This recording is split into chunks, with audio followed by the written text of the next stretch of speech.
Olá, amiguinhos da Etapa 2, tudo bem com vocês? Aqui é o professor Edgar, o tio de arte, e a gente agora vai se encontrar através dos vídeos. Então, toda semana, toda sexta-feira, o tio vai mandar um vídeo para vocês, direto aqui de casa, tá? E aí, estão com saudades da escola? Eu também estou com muita saudade da escola, de vocês, das nossas brincadeiras, das nossas atividades.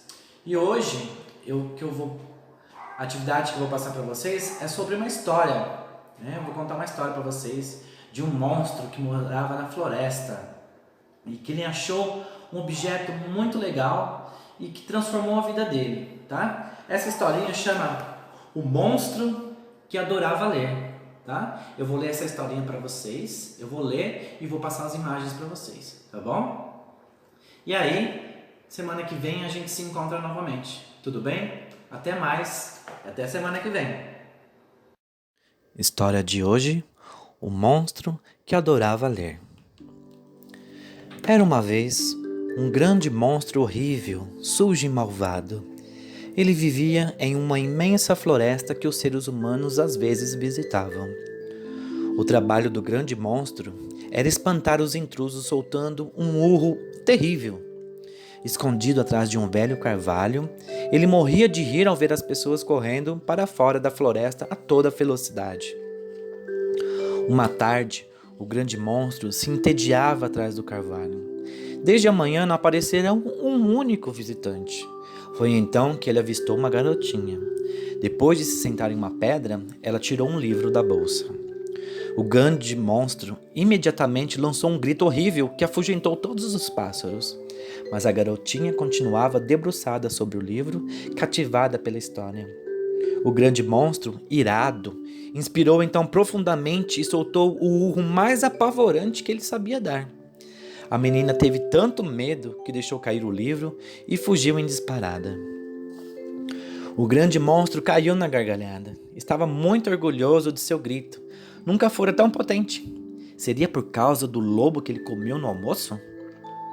Ele então se certificou de que não via ninguém e caminhou até o livro, que o intrigava demais. Nunca havia precisado gritar 2 vezes para expulsar um intruso. Aquele objeto era mágico? Ou o quê? Ele pegou o livro, cheirou, lambeu e fez uma careta. Não tinha gosto de nada. Furioso, o grande monstro atirou ao chão o livro, que se abriu revelando magníficas imagens coloridas. Doido de curiosidade, ele pegou de volta e o folheou devagar. Então o levou para sua gruta, fascinado pelas maravilhosas ilustrações. Vovó Dragão passeava perto da gruta do grande monstro quando percebeu que lá dentro havia luz. Intrigada, ela entrou. "O que você faz por aqui?" perguntou. "Deveria estar vigiando a floresta." "Bem, encontrei isto aqui e não consigo parar de olhar", exclamou o grande monstro, estendendo-lhe o livro. "Oh, que belo livro! Conheço a história, é maravilhosa." "Um livro?" repetiu o grande monstro. "Puxa, você nem sabe ao menos o que é um livro", suspirou a velha dragona. Vovó Dragão explicou então ao grande monstro que as manchinhas pretas que acompanhavam os desenhos eram letras. Elas formavam palavras e depois frases que compunham uma história. "Oh, eu quero saber o que ela conta", exclamou o grande monstro. "Quer mesmo? Posso te ensinar a ler, eu adoraria", declarou Vovó Dragão. Entre os monstros daquela floresta, a velha dragona era a única que sabia ler. Seus companheiros eram preguiçosos demais. Só pensavam em comer, dormir e aterrorizar as pobres pessoas. Mas o grande monstro sempre fora mais curioso que os outros. Assim começou seu aprendizado. Todas as manhãs ele ia até a casa da vovó Dragão, que lhe mostrava o alfabeto. Queria tanto conhecer a história que aprendeu a ler bem depressa. Mas depois que aprendeu a ler, o grande monstro não fazia outra coisa. Escondido atrás do velho carvalho, não se importava mais em urrar quando via um ser humano ultrapassar o limite da floresta. Estava ocupado demais com a leitura. Lia e relia, de novo e de novo. Certa manhã, foi intimado a comparecer diante do grande conselho dos monstros. Você não faz mais seu trabalho, por isso será banido do clã, rugiu o chefe. Não queremos mais vê-lo. Dias mais tarde, Vovó Dragão, que imaginava um amigo em lágrimas na gruta, foi fazer uma visita para o consolar. Surpresa? Ele lia tranquilamente à luz de uma fogueirinha. Toda feliz por ver quanto seu companheiro gostava de ler, Vovó Dragão deu a ele, às escondidas, outros livros, cada um mais maravilhoso que o outro. O grande monstro estava, por fim, muito contente com sua sorte. Uma tarde, o monstro de duas cabeças, amigo do grande monstro, entrou na gruta. Você pode ler uma história para mim? Pediu ele cabisbaixo. Mas é claro, com prazer, exclamou o grande monstro, muito feliz por rever seu camarada. Ele conhecia tão bem a história do livro que a contou de modo magistral. O monstro de duas cabeças voltou para casa, os 4 olhos brilhando muito. Na tarde do dia seguinte, o monstro de duas cabeças voltou à gruta com o monstro perebento. Ele estava muito curioso para ouvir a história que tanto encantara seu colega. Naquela tarde, 3 pares de olhos observaram o grande monstro. No dia seguinte, 4. No dia seguinte ao seguinte, 12 pares de olhos não desgrudavam dele. De repente apareceu um 13º par.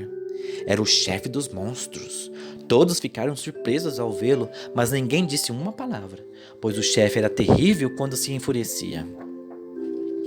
Num canto da gruta, Vovó Dragão ria às escondidas. Eram aqueles os monstros horripilantes que aterrorizavam a floresta inteira com seus gritos atrozes? A velha dragona só ouvia os "ó" e "ah" de surpresa. Foi então que uma fungada chamou-lhe a atenção. O chefe dos monstros, emocionado, assoava o nariz numa grande folha de carvalho. Vovó Dragão ficou de queixo caído. Desde aquele dia memorável, os monstros estão com a cabeça tão cheia de belas imagens e histórias maravilhosas que se esquecem de fazer seu trabalho. Escondidos nas profundezas da floresta, eles não têm mais vontade de assustar os seres humanos. Vivem agora no mundo da lua, sonhando com as belas princesas salvas por valentes monstros. Por valentes cavaleiros. Quanto ao grande monstro, ele passa os dias lendo, escondido atrás do velho carvalho. É o único que ainda espia os visitantes, mas não para espantá-los. Mais do que tudo, ele deseja rever a garotinha. Ela o fez descobrir um mundo tão bonito. Assim, o grande monstro deixou o livro da menina perto da pedra onde o encontrara. Em seguida, colocou ali uma outra pedra, menor e achatada, em forma de coração. Talvez seu desejo se realize. Quem sabe? E assim terminamos a nossa história sobre o monstro que adorava ler e leu várias histórias para os outros monstros da floresta, né? Espero que vocês tenham gostado e continue lendo e ouvindo as nossas histórias, tá bom? Um abraço e até semana que vem.